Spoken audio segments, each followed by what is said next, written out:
इंद्रधनुष्य इंद्रधनुष्य इंद्रधनुष्य. श्रोते हो नमस्कार. इंद्रधनुष्य या कार्यक्रमात मी पल्लवी तुमचं मनापासून स्वागत करते. आपलं आरोग्य हीच आपली संपत्ती आहे. आरोग्य या व्याख्येमध्ये अनेक मुद्दे येतात आणि ते सगळेच तितकेच महत्त्वाचेही असतात. श्रोते हो, हसरा चेहरा सगळ्यांनाच आवडतो.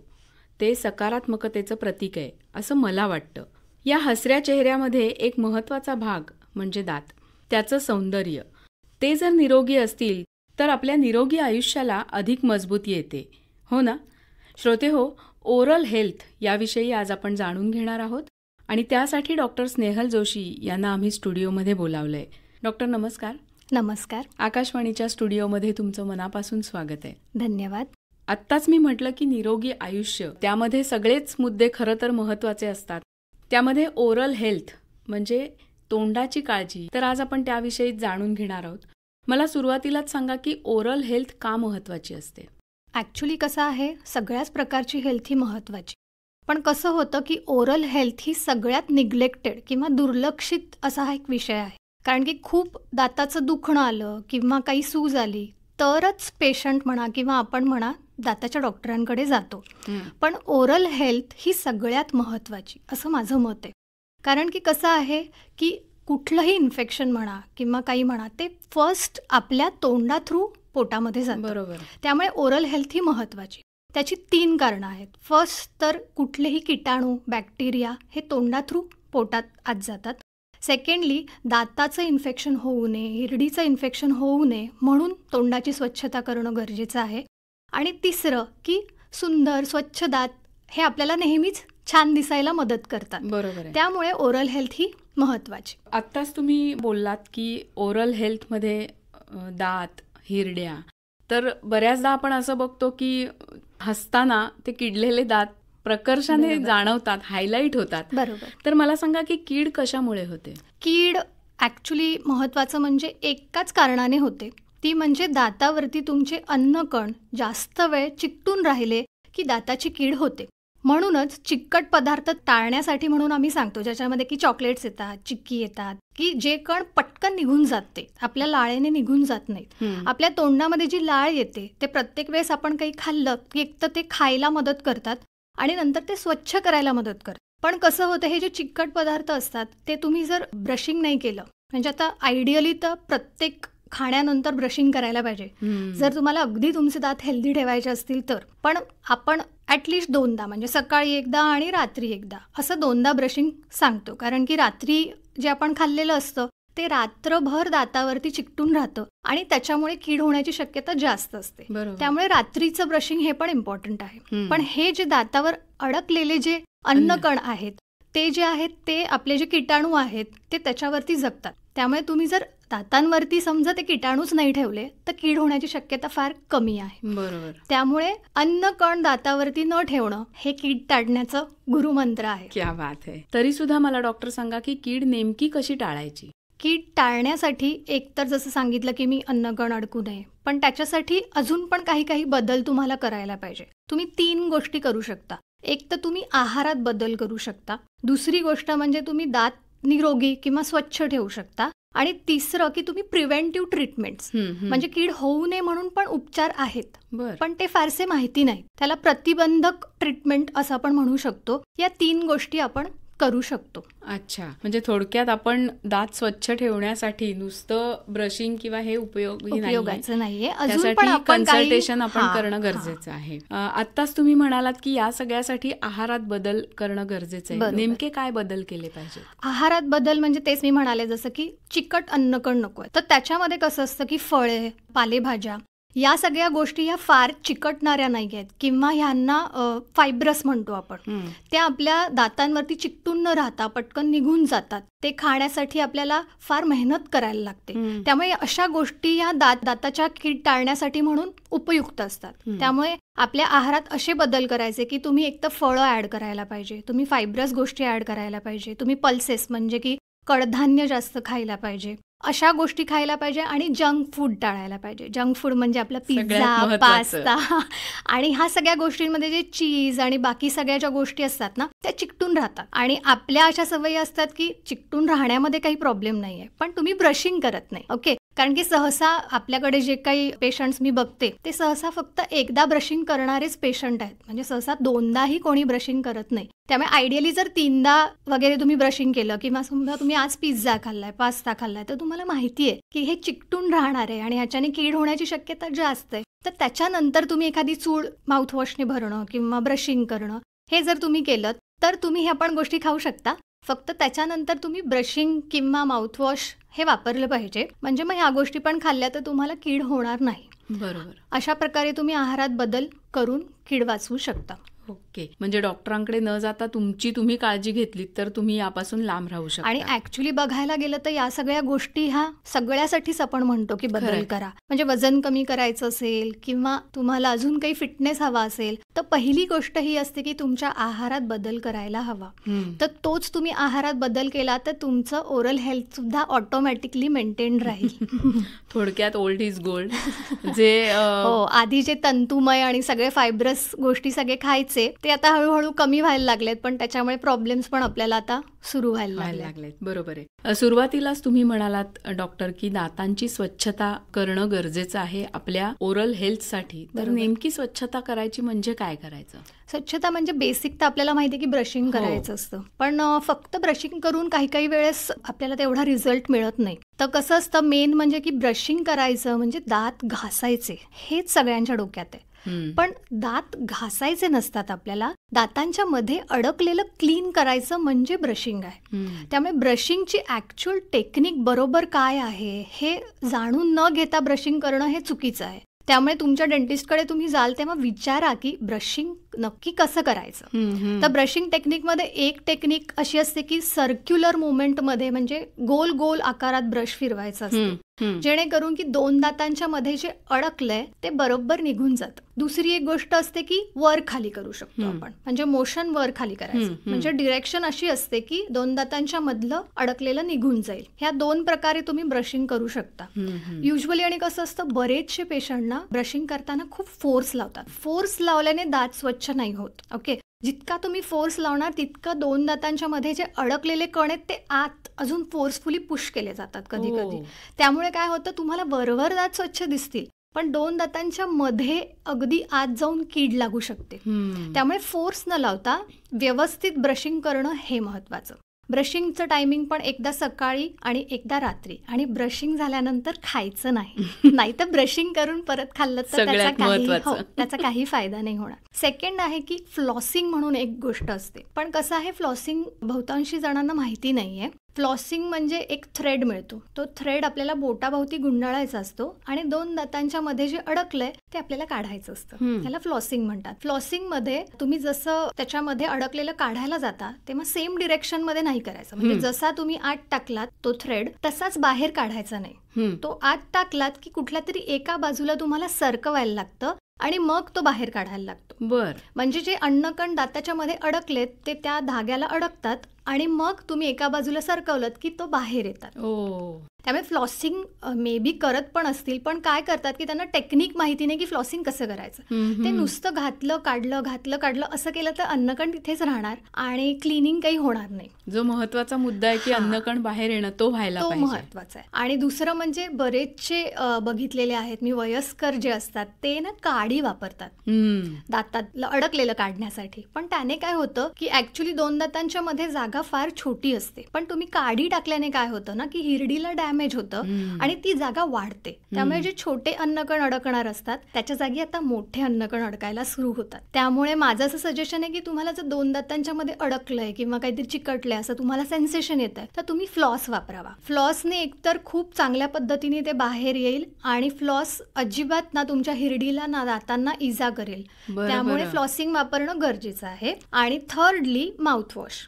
माउथवॉश हा पण इम्पॉर्टंट आहे. कधी कधी आपल्याला स्मेल येतोय असं वाटतं किंवा असं छान नाही वाटत, तर त्याच्यासाठी म्हणून तुम्ही माउथवॉश वापरू शकता. माउथवॉश तुम्हाला 15 डेज वापरायचा असतो आणि 15 डेज ब्रेक द्यायचा असतो, कारण की माउथवॉश मध्ये कलरिंग वापरलेलं असतं. जितकं आपण जास्त वापरू तर दातावरती त्याचा रंग चढू शकतो. बर. त्याच्यामुळे 15 दिवस आम्ही वापरायला सांगतो महिन्यातले, आणि 15 दिवस ब्रेक द्यायचा. पण माउथवॉश तुम्ही मध्ये मध्ये पण केलात तरी तुम्हाला ते छान वाटेल. त्यामुळे ब्रशिंग, फ्लॉसिंग आणि माउथवॉश ह्या 3 गोष्टी महत्वाच्या आहेत. त्याच्याने तुमचं ओरल हेल्थ एकदम छान व्यवस्थित राहू शकतं. तेव्हा श्रोते हो, तुमच्या लक्षात आलंच असेल की डॉक्टरांकडे जाणं जर टाळायचं असेल तर या गोष्टी तुम्ही अगदी नियमाने पाळलात तर तुमचं दातांचं आरोग्य नक्कीच तुमच्या हातात राहील.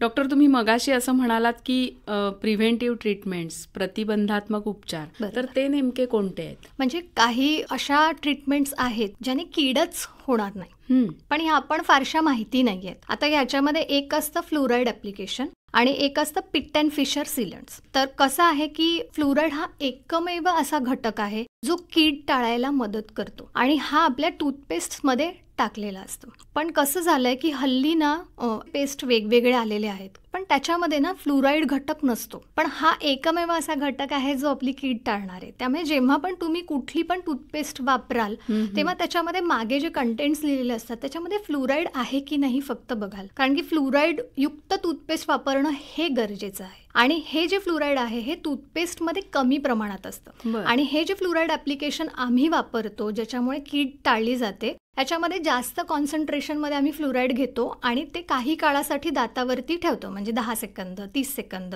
जशी गरज आहे त्याप्रमाणे. आणि त्याच्यामुळे कीड टाळण्यामध्ये किंवा कीड न होण्यामध्ये मदत होते. आता अजून एक दुसरं आहे पिट अँड फिशर सिलंट्स म्हणून. पिट अँड फिशर सिलंट्स म्हणजे आपले जे दाढा असतात किंवा दात असतात, उपदाढा असतात, त्याचं तुम्ही जर बघितलं तर तुम्हाला असे लाईन दिसतील त्याच्यावरती, दाढांवरती. ओके, तर त्या ज्या दाढांवरती लाईन्स असतात त्यांना पिट अँड फिशर म्हणतात. पिट अँड फिशर म्हणजे ते वरवर आपल्याला लाईन दिसतात पण ते असे खोलवर असे पातळ खड्डे असतात, ते नॅचरली दातामध्ये असतात आपल्या. तर हे जे पिट अँड फिशर्स असतात म्हणजे हे जे छोटे छोटे खड्डे आहेत दातावरचे, त्याच्यामध्ये अन्नकण जाऊन अडकतात. बरोबर. आणि त्याच्यामुळे आपल्याला जी बेसिक सुरुवात होते कीडची ती तिथून होते. तर बरेच वेळा कसं असतं की जरी ते असले आपल्याला वरती लाईन दिसत असली तरी अन्नकण आतमध्ये त्याच्या अगदी खड्ड्याच्या तळापर्यंत जाऊन तिथे कीड सुरू करतात. बरोबर. आणि वरती तुम्हाला फक्त छान लाईन आहे, कीड नाहीये असं वाटतं, पण जेव्हा ती खूप आतपर्यंत कीड निघून जाते आणि तुम्हाला दुखायला लागतं त्यावेळेस तुम्हाला असं वाटतं की दात तर माझा छान दिसतोय पण मला दुखतोय का. तर त्याचं कारण हे आहे की ते आतल्या आत कीड पसरत गेली पण तुम्हाला कळलेलंच नाहीये. जेव्हा तुमच्या नसेपर्यंत त्याचं दुखणं जातं तेव्हा तुम्हाला ते कळतं. मग हे जे खड्डे आहेत छोटे छोटे ते बंद करायची ही ट्रीटमेंट आहे. त्याला पिट अँड फिशर सिलंट्स म्हणतात. सिलंट म्हणजे बंद करून टाकणे. त्यामुळे हे पिट अँड फिशर सिलंट्स जर आपण आधीच लावले तर ते खड्डेच राहणार नाहीत. खड्डे राहणार नाही तर त्याच्यात अडकण्याची शक्यता फार कमी आहे. त्यामुळे ह्या 2 ट्रीटमेंट्स आहेत की त्याने तुम्ही कीड अगदीच टाळू शकता. पण हे कधी करायला पाहिजे म्हणजे असं नाहीये की आता मी तुम्हाला सांगितलंय आणि आता तुम्ही गेलात आणि पिट अँड फिशर सिलंट लावून घेतलं, असं नाहीये. जेव्हा ते नुकतेच आलेले असतात दात, बरं, म्हणजे आता पहिली जी आपली दाढ आहे ती लहानपणी आपल्याला येते, मग त्यावेळेस तुम्ही त्या मुलाला किंवा मुलीला घेऊन जायला पाहिजे डेंटिस्टकडे आणि चेकअप करून घ्यायला पाहिजे आणि त्यावेळेस सिलंट लावून घ्यायला पाहिजे. म्हणजे कधीही सिलंट लावून चालत नाही, कारण की आता माझ्या दातामध्ये ऑलरेडी आता समजा कीड लागलेली आहे आणि वरून मी सील केलं तर अजून ते कीड अजूनच वेगाने वाढेल किंवा तुमचा त्रास अजूनच वाढेल. बरोबर. त्यामुळे ते त्या वेळेस करून घ्यायला पाहिजे आणि हे त्या वेळेस करून घ्यायला तुम्हाला डेंटिस्टला व्हिजिट द्यायला पाहिजे आणि हे सगळं जाणून घ्यायला पाहिजे आपण कशी टाळू शकतो कीड. मग तेव्हा तुम्हाला आम्ही सगळं व्यवस्थित सविस्तर सांगू शकतो. बरोबर बरोबर, अगदी बरोबर आहे. पण डॉक्टर, मला एक छोटीशी शंका आहे. आता तुम्ही म्हणालात की लहानपणी आपण ह्या ट्रीटमेंट करायला पाहिजे. बरोबर. पण असं असतं की पहिले जे दात असतात ते दुधाचे असतात, ते पडणारे असतात. बरोबर. पण मग त्या दातावर करायची का त्यानंतर येणाऱ्या दातावर करायची? नाही, पिट अँड फिशर सिलेंट हे पक्क्या दातांची ट्रीटमेंट आहे.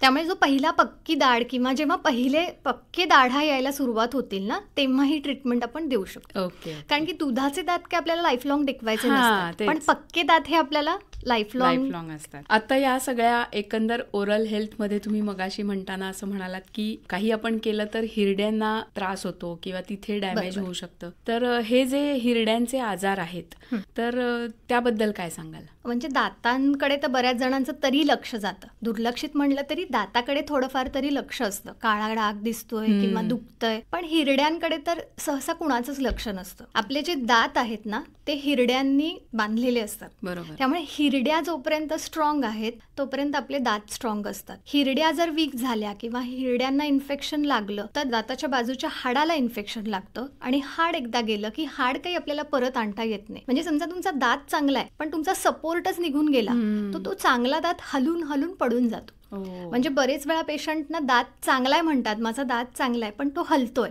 पण जो हलणारा दात आहे ना त्याला आपण काहीही करू शकत नाही. त्यामुळे हिरड्यांचं जे हेल्थ आहे तेही तितकंच इम्पॉर्टंट आहे. बरोबर. तर हिरड्यांचे जे आजार आहेत ना ते फारसे म्हणजे माहिती आहेत सगळ्यांना, पण ते हिरड्यांचे आजार आहेत हे माहिती नाही. म्हणजे पहिले ते हिरड्या लाल होणे किंवा हिरड्या फुगणे, हिरड्यांमधून पू येणे किंवा ब्रश करताना बरेचसे जण म्हणतात की रक्त येतंय. पण हे रक्त कुठून येतंय? तुमच्या हिरडीतून येतंय. आणि हिरडीतून येतंय म्हणजे तिथे इन्फेक्शन झालेलं आहे. त्यामुळे हे दाताशी रिलेटेड नाहीये, हे तुमच्या हिरडीशी रिलेटेड आहे.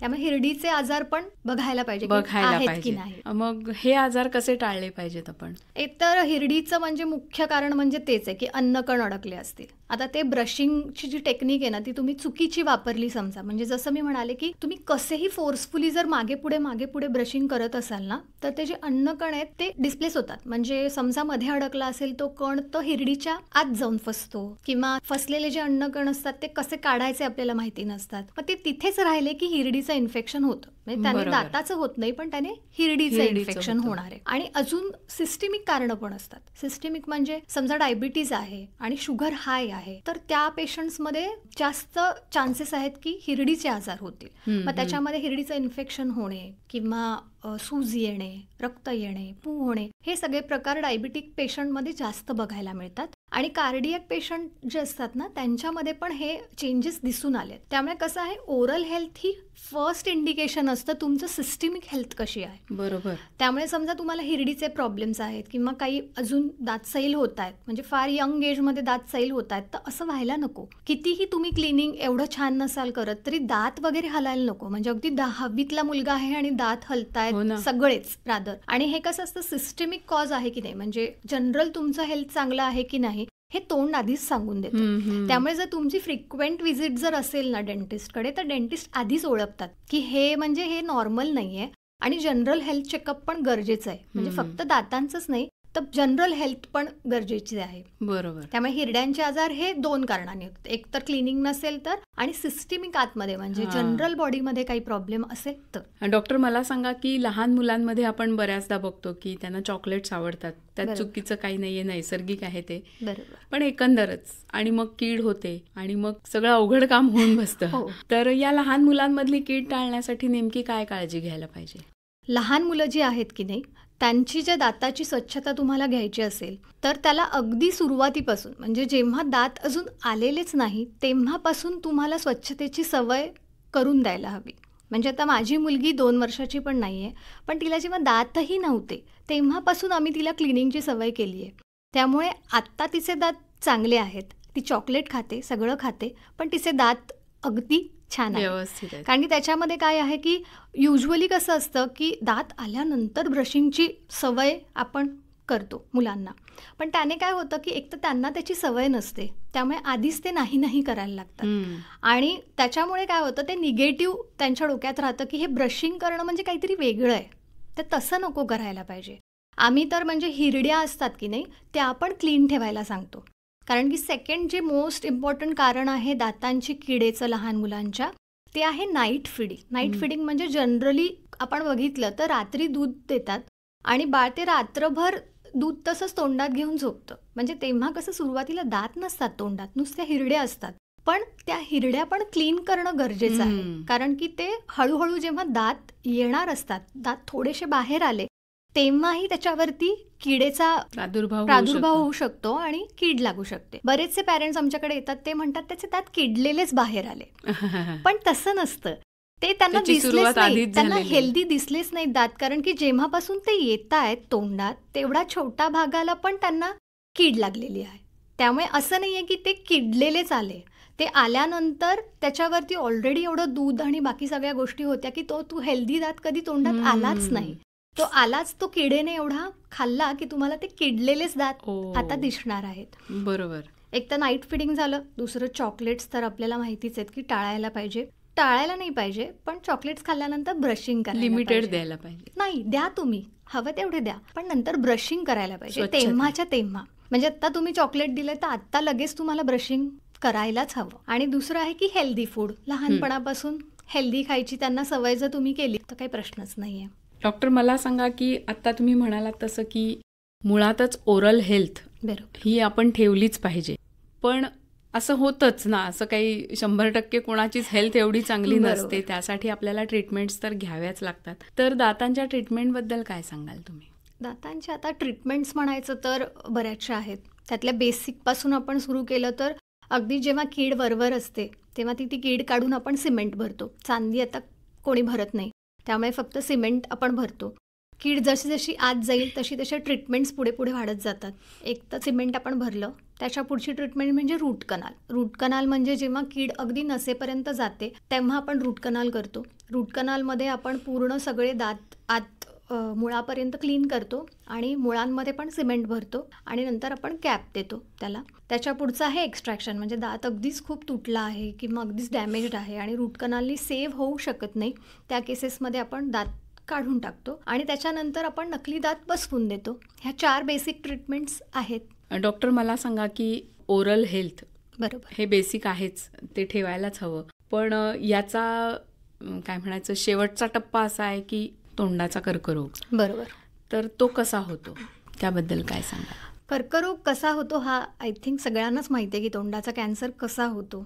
त्यातली मेन कारणं म्हणजे एक तर सुपारी खूप खाणे, तंबाखू खाणे, खूप दारू पिणे, या सगळ्या गोष्टीमुळे आपला जो टिश्यू असतो म्हणजे जे स्नायू आहेत तोंडातले त्यांच्यामध्ये बदल व्हायला लागतो. तो जो बदल होतो त्याच्यामुळे ते फार आपले जे टिश्यू असतात ना ते एका रेटमध्ये स्प्लिट होत असतात, म्हणजे वाढत असतात. पण हे जे सुपारी म्हणा, तंबाखू म्हणा, ह्यांच्या सतत त्याच्यावरती जो प्रभाव असतो त्याच्यामुळे ते फास्ट मल्टिप्लाय व्हायला लागतात. मल्टिप्लाय म्हणजे वाढायला लागतात आणि ते वाढून वाढून ट्युमर किंवा कॅन्सर असं बनवतात. त्यामुळे सुपारी खाणारे आणि हे टाळणं महत्त्वाचं. फक्त अजून एक म्हणजे काही जे कर्करोग असतात ना म्हणजे तोंडाचे पण ते अनुवंशिक असतात. म्हणजे ते आपल्याला असं म्हणजे तुम्हाला होतीलच किंवा नाही होतील असं काही सांगू शकत नाही. त्यामुळे हे अनुवंशिक बदलामुळेही कुठे ट्युमर आपल्याला होऊ शकतो, म्हणजे हाडामध्ये होऊ शकतो, हिरडीमध्ये होऊ शकतो. त्यामुळे ते पण एक कारण आहे की अनुवंशिक बदलांमुळे पेशी नियंत्रणाच्या बाहेर वाढतात, त्याचं ट्युमर बनतं आणि ह्या ट्युमरचे काही पार्ट तुटतात आणि बाकी शरीरामध्ये स्प्रेड होतात आणि तिथे जाऊन आपल्याला कॅन्सर करतात. त्यामुळे हा पण एक प्रकार आहे कॅन्सरचा. या कॅन्सरची सुरुवातीची लक्षणं काय असतात? लक्षणं तशी बरीचशी असतात, पण काहीशी म्हणजे सगळ्यांना माहिती नाही आहे. म्हणजे अगदी एंडची स्टेज आली म्हणजे तोंडात अगदीच त्यांना खूप मोठं काहीतरी जाणवायला लागलं की सगळे डेंटिस्टकडे येतात. पण तेव्हा ना फार उशीर झालेला असतो, कारण की ट्रीटमेंट मग त्याच्यानंतर खूप जास्त एक्सटेन्सिव्ह प्रमाणात आपल्याला करायला लागते. त्याची सुरुवातीची पण काही काही लक्षणं आहेत, ती जर आपण चेक करून घेतली तर फार लवकर जर तोंडाचा कॅन्सर आपण बरा केला तर त्याचे रिझल्ट्स पण आपल्याला चांगले मिळतात.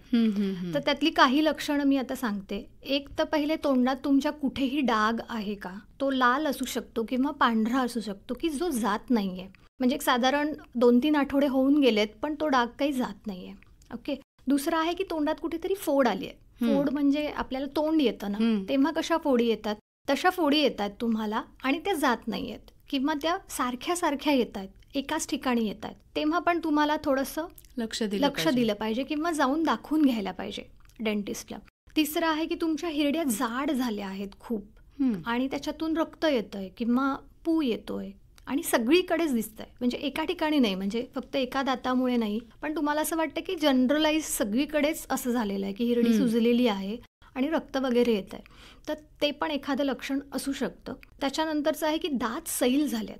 म्हणजे मी म्हणाले की तुम्हाला विथ एज म्हणजे वयानुसार दात सैल होणं नॉर्मल आहे, पण सगळेच दात सैल झालेत किंवा एका भागातले सगळेच दात सैल झालेत असं जर तुम्हाला वाटत असेल तर तुम्ही चेकअप करून घ्यायला हवं. पुढचं लक्षण आहे की तोंडातून कुठूनही रक्त येतंय पण तुम्हाला माहिती नाही की कुठून येतंय. ओके. ते पण एक कारण असू शकतं. दुसरं आहे की तुमच्या जबड्याला सूज आली आहे, म्हणजे जे हाड आहे ते फुगलंय. काही जे कॅन्सरचे प्रकार आहेत ते हाडाच्या आतून सुरू होतात आणि हाड फुगायला लागतं. ते जेव्हा फुगतं तेव्हा तुम्हाला थोडंसं जाणवायला लागतं की कुठेतरी सूज आहे बाबा.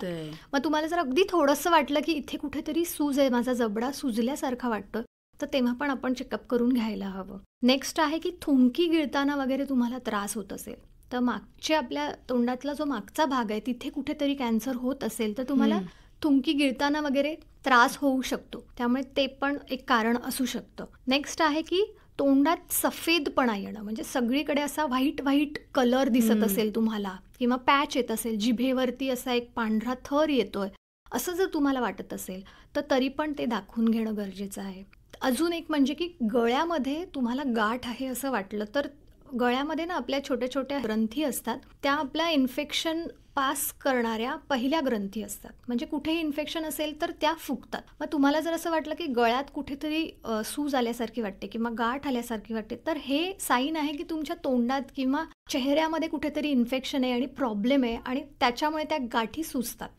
त्यामुळे त्या पण तुम्हाला जर असं वाटलं कधी चेक करताना की आपल्याला जाणवतं की इथे बाबा थोडीशी गाठ वाटतेय, तर ते पण एखादं लक्षण असू शकतं. पण ह्या ज्या सगळी मी लक्षणं सांगितली, ह्यांपैकी कोणतंही लक्षण तुम्हाला असलं तर त्याचा अर्थ असा नाही की तुम्हाला तोंडाचा कॅन्सर झालेला आहे. पण जर असं काही होत असेल तर त्याच्याकडे दुर्लक्षही करायला नको. त्याचं मूळ कारण शोधायला हवं. ते भले कॅन्सर नसेल पण काहीतरी प्रॉब्लेम आहे, तो तुम्हाला डेंटिस्टकडे जाऊन दाखवणं गरजेचं आहे. अगदीच जेव्हा एंड स्टेज येईल तेव्हा दाखवून मग फारच कॉम्प्लिकेटेड सगळी सिच्युएशन होते. बरोबर. मी आता तेच म्हणणार होते की थोडक्यात तुमच्या रोजच्या रुटीनपेक्षा काही वेगळा बदल दिसला तर तुम्ही तो स्वतःच्या आधी नजरेत आणा आणि तो डॉक्टरांच्या नजरेत आणून द्या. कारण की ना महिनो वर्ष जातात आणि पेशंट म्हणतात की तेव्हा मला वाटलेलं, मग तेव्हा जेव्हा तुम्हाला वाटलेलं ना तेव्हा तुम्ही दाखवणं गरजेचं. बरोबर आहे डॉक्टर, खूप छान माहिती तुम्ही देताच आहात. पण तरी सुद्धा जाता जाता आमच्या श्रोत्यांना काय सांगाल? जाता जाता एक तर ब्रशिंग करा, खूप छान आपले दात ठेवा आणि नेहमी हसत राहा. तुमचं हसणं हेच निरोगीपणाचं लक्षण आहे. डॉक्टर, खूप छान माहिती तुम्ही इथे येऊन दिलीत. आपले दात, आपली ओरल हेल्थ किती महत्वाची आहे आणि त्या सगळ्याच निरोगी आयुष्यासाठी जसं बाकीच्या गोष्टी महत्वाच्या आहेत तितकंच हेही महत्वाचं आहे. याच पॉझिटिव्ह नोटवर आज आपण इथे थांबूया. तुम्ही इथे आलात आणि ओरल हेल्थ याबद्दल खूप चांगली माहिती आमच्या श्रोत्यांना करून दिलीत. त्याबद्दल आकाशवाणी परिवारातर्फे मी आपले आभार मानते. धन्यवाद. धन्यवाद.